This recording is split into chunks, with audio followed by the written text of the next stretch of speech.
Welcome to Booked, the bookstore education podcast brought to you by the American Booksellers Association. This episode is part of our Indies Introduced series, where we spotlight debut authors handpicked by booksellers from around the country.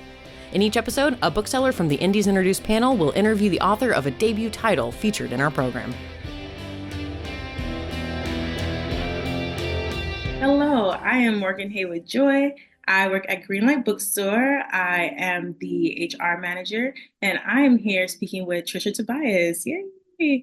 Trisha is an associate developmental editor at YA book packager Dovetail Fiction, a Highlights Foundation Diversity Fellow, and a Walter D. Myers grant recipient. She lives in Morganton, North Carolina, and you can find her on Twitter at Miss Trisha Tobias. Honeysuckle and Bone is her debut novel, and it is on sale January 14th, 2025. Hey. Thank you so much. Nice. All right, so let's just jump right into it, right? So first of all, I love this book. So much so that I nominated you. I was like, oh my God, yay, this is it. So this is a great book. Thank you. And it brought me, I had so many questions afterwards, and I was like, wait a minute, I can ask her these questions. So I guess the first question I have for you was, what was the inspiration behind this novel? Okay, so I started developing the concept for Honeysuckle and Bone as part of my editorial job, actually. This was about a year after my father passed away. Mm-hmm. And so I was feeling incredibly lost without him. It was really destabilizing. And I was looking for ways to ground myself. And one of the ways I was doing that was I was turning to my mother. We were talking a lot more. She is Jamaican. And then I started to ask her to tell me all about like her life as a child and as a teen growing up on the island. I'm like, tell me all those stories again. Tell me about the culture again. And all of that felt so foreign to me as a child, you know, a very Americanized child. But it was so interesting to hear those stories again, like as an adult at a time when you're really looking to connect, right? And through all of that discussion, what I noticed was the way that my mother and I were handling our grief a little differently. She was treating my father as if he were a duppy, a ghost, a spirit, right? She sort of behaved as if his presence were still around the house. And I think that brought her a lot of comfort, and it had me thinking about all of the duppy stories she used to tell me as a child, right? Mm-hmm. And so you combine all of these things, and that became like a large part of what inspired the idea of having this ghost story set in Jamaica. Gotcha. Nice. That's so awesome. Well, you actually started to speak on my next question, which is, so if you have one, what is your favorite duppy story? Okay. I had to like think about this one, but this is like a somewhat personal one. So my mom lost her father around age 12. And when my grandfather passed away, he left behind just a house full of, you know, sons and daughters and grandkids and nieces and nephews. Like it was a full house. And some of those people are still babies. And after he died, it just seemed like the babies would not stop crying. It was driving everyone bananas, and it was endless until my grandma Doris figured out what the problem was.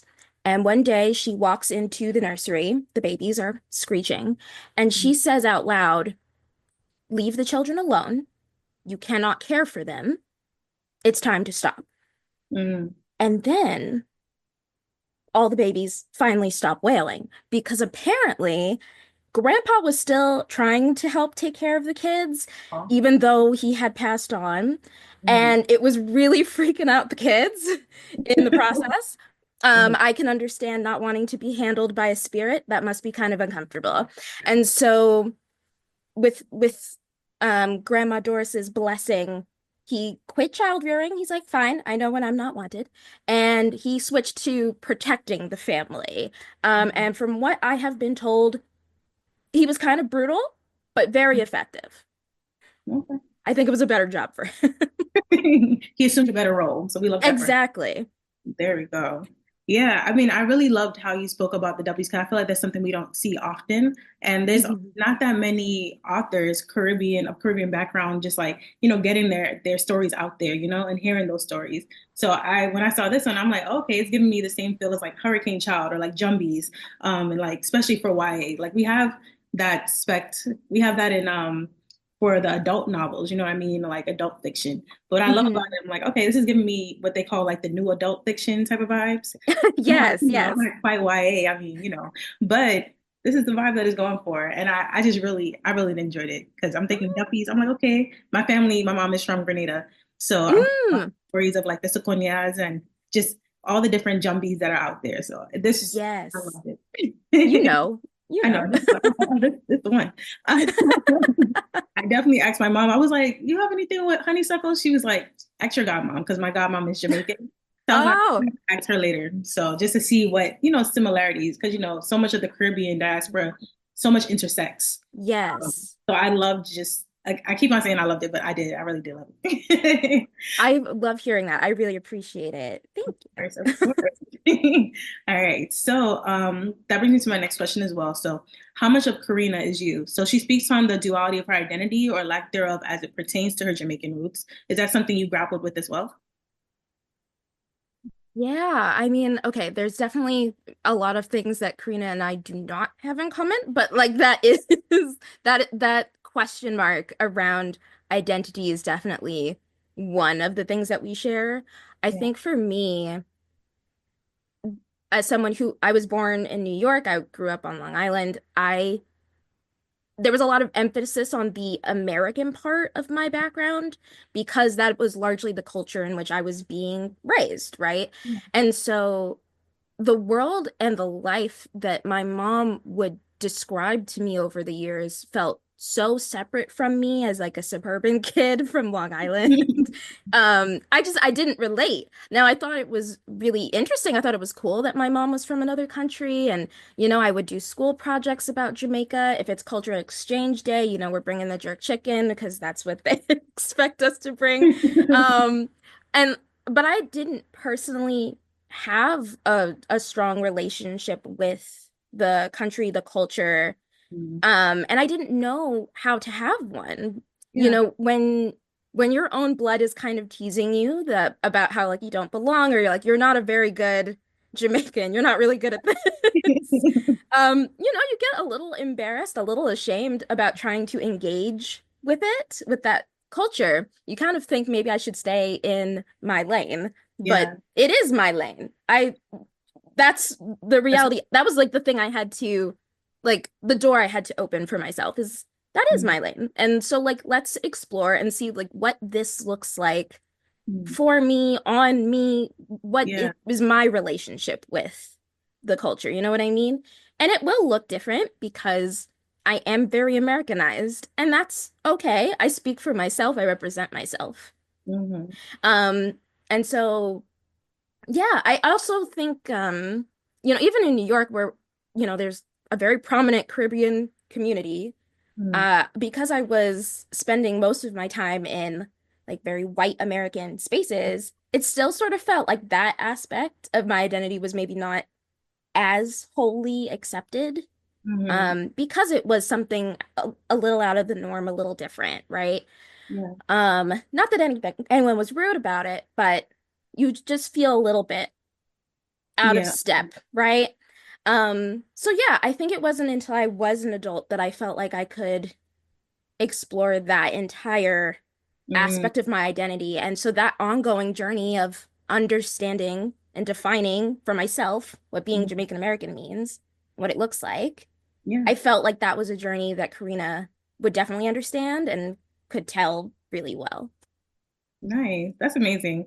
No, I definitely really, again, because my mom being from Grenada, but I was born Mhm. here, just hearing the stories and being around my cousins. And there was a part in the book where Karina like just spoke briefly about like, I tried on the accent and then it didn't work out. And I remember being younger and I tried to do it. And I remember my mother and my brother laughing at me and I was like, oh, noted. Never But, again.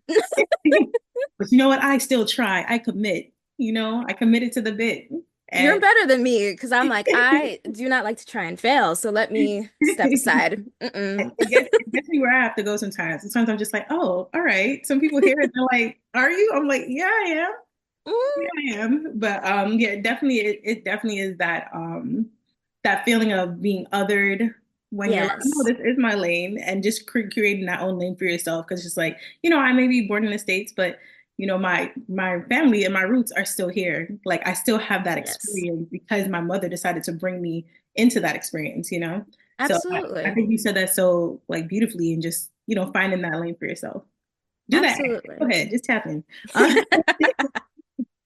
And that's amazing though. But so the next question I have for you that goes into that would be that I noticed that there were pockets of patois littered sparingly throughout, right? So was it a Mhm. conscious choice to not go full throttle with this for your reader's sake, or should we read it as like Karina translating what and how she understands is broken English?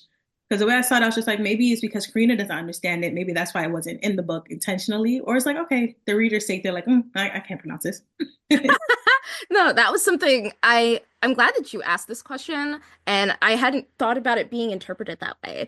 I definitely thought a lot about the how to handle the use of patois in throughout the novel. When I think about Karina's background, when I think about my own, Yeah. I even talked to my mom about like the pros and cons. I'm like, what do you think? And ultimately I decided, I don't think there really would have been a wrong way to go Yeah. about it, but I did feel like there would have been a wrong way for me to go about it, Mm, if that makes sense. Because as someone who is about as good at speaking patois as Karina is, which is awful, I wanted to be mindful of how I was presenting the dialect. And so, mhm. yeah, accessibility for readers who aren't familiar with patois was like a big factor as well. Like Mhm. balancing authenticity with Yes. readability, right? But here's my thinking, or here was my thinking. I felt like I could lean on the fact that for better or worse, not most, many readers probably have an idea of what they think people who are from Jamaica sound like, Hmm. and how they speak. And so they're going to apply that rhythm and that melody, that cadence to the characters' voices in their own minds. I don't need to do that Yeah. work for them. And so I thought I can trust that on my end, then less is more, Hmm. because my concern was if I leaned in more, then it starts to, instead of feeling authentic, sounding authentic, I worried it could sound a little bit mocking on the page, Hmm. right? Because you lose a lot. You can Yeah. lose a lot when it's just text, right? And I don't ever want to present the language in a mocking manner. So I was like, we can probably be a little bit more conservative and let the readers sort of fill in certain things. Right. Hopefully that worked. I definitely did read. I love how intentional you are about that too, because I was sitting here reading it and I was just like, let me read this out loud.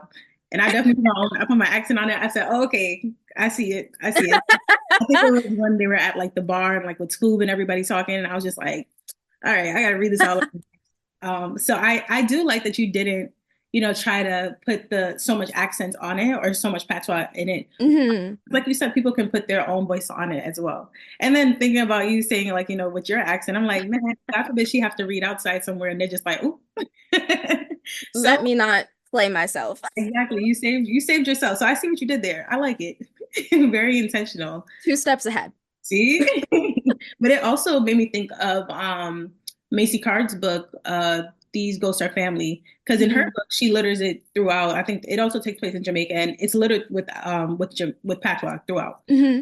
And I'm just thinking about like how intentional it is and how it works for both of y'all. Like her use of it works so well for her because I believe Hmm. she's born there. I'm not too sure. I don't want to. I might misspeak, but yeah, how the comfort level and the Hmm. thought behind it. So I love how both of y'all are just so intentional with it. I just think that's fire. That's so. And my last question, maybe, was: do you have an alternate ending in mind? If so, what was it? And what about this one made you feel most compelled to share with the world? Okay, I have a question. Am I allowed to spoil things? That's a great question. I love you. Because I would like to answer the question without spoiling it. I don't want to, Mm, I but got so without spoiling, you. Hmm. um, I would say earlier in like very early in the development process. So like, before the book was written, before it was sold, when it had a different name entirely, Mm, there was definitely a different ending because the presumed antagonists and villains were different from who they mm, are now. gotcha. And so the twist or twists hadn't really been fully solidified yet. Mhm. And so once we kind of decided, like, actually, this is actually what's going on. These are actually who the villains are. This is, then the whole ending changed.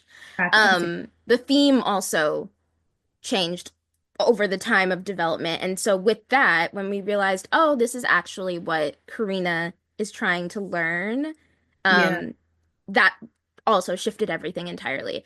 I had to really think about this though, because the current ending has been the one for so long that I Mm. forgot that there was ever another way to wrap this up. I went back through notes and I'm like, oh my gosh, I what said were we thinking? that. See? No, this ending, loved it. I was like, don't let me down. I was like, commit to the bit. And I was like, oh, she committed. Because I'll just say, I did not see it coming. I said, oh, hold on now. This is crazy. In the I'm best. happy to hear that this was appreciated. Yeah, no, you did that. Because I said this is what I wanted. This is where I'm at. This is good. This is me also Yeah, trying to be very vague as well for I know, right? I read the question and I'm like, oh goodness, how do I answer this? this is me just I was trying to sneak a little bit. I was like, you can talk offline. It's okay. It's like I have that off me. I'll tell But you the tea later. there we go. But that's amazing. Yeah, I had another question. Okay, so the fun question I had, and I took it out of it, like I was going back and forth with my questions for a minute. Um, do you have a nickname? Because you spoke about the importance of nicknames, and I was like, if this is not the most Caribbean thing I've ever seen, because yes, I have gone to funerals and I thought a person's name was one thing, and I found out it's another, and I'm just like, who are you? So the idea of nicknames and Scoob and Chicken, and then you know, some folks getting other nicknames. I was like, this is it. So yeah, what do you have a nickname that you don't mind sharing? See, you knew the real question is, because there are those nicknames where you're like, if you share this with anyone, It's over. yeah, we simply cannot recover from that. Um, okay, my I have like two answers. What I want to say is probably not. Probably not. What I'm also going to say though is if I do have one, then it's princess because my parents used that for me a lot and then I think it sort of filtered into the rest of like the Jamaican side of the family. But Yeah. honestly, and it was like a little judgy, honestly, but it is what it is. I understand. You You don't take it, you choose can the go to bed. names. The They name should choose you. there we go. Yeah, God forbid you do something embarrassing. It's like, oh, that's the one. Yeah, as a child, I've definitely had a little bit of a reputation for being a bit prissy, a little spoiled. I like my Like things a certain finer. way. Hey. And I it didn't hurt my feelings. I kept thinking if you think I'm spoiled, you should talk to my parents about that. Yeah. You're like, I'm not spoiled. I'm just high maintenance. I have standards. Yeah, That's I'm just here doing my thing. But yeah, I would say it's maybe princess, but honestly, probably not. I probably was saved from having a really embarrassing good. nickname. Wonderful. Well, Princess is a wonderful one. Don't worry, I'm not going to call you that. Um, be respectful and call you by your name. I appreciate that. Problem. Well, that is amazing. That was one of the other questions I had. I was like, I'm gonna leave that one if I had That time. was fun. That was a fun one. Well, thank you. Well, thanks so much for joining me and sitting down with me and keying, doing all the things. I can't wait for your book to hit shelves, honestly. I can't. I think I saw like a preview of what the cover looks like, and I was like, oh, okay. I said, I like this. It's mysterious enough. Yes. But yeah, is there any final thoughts that you may have, probably? I just wanted to say thank you so much for sitting down and chatting with me. Like this whole experience has been just out of this world, and it was so nice to talk about Honeysuckle and Bone with you. And also like thank you for listening to me babble on the phone when you called me to tell me about the Indies Oh no, Introduced for news. sure. I Not I my love best moment. No, it was great. I loved it. I was sitting at my mom's kitchen table. I was like, Mom, I gotta call this author. She's like, and she heard you in the background. She's like, is she excited? She's like, say it again. Is she excited? I was like, she is excited. So she's very happy for her. She's like, this is the Jamaican one? I say, yeah, this is the one. So we're That's so funny. No, I was very excited. as you should be. This is big. Shout out to you. One Caribbean. You know, one Caribbean makes it we all root. So I'm so happy. Thank you. Thank you so much. Of course. Thank you so much.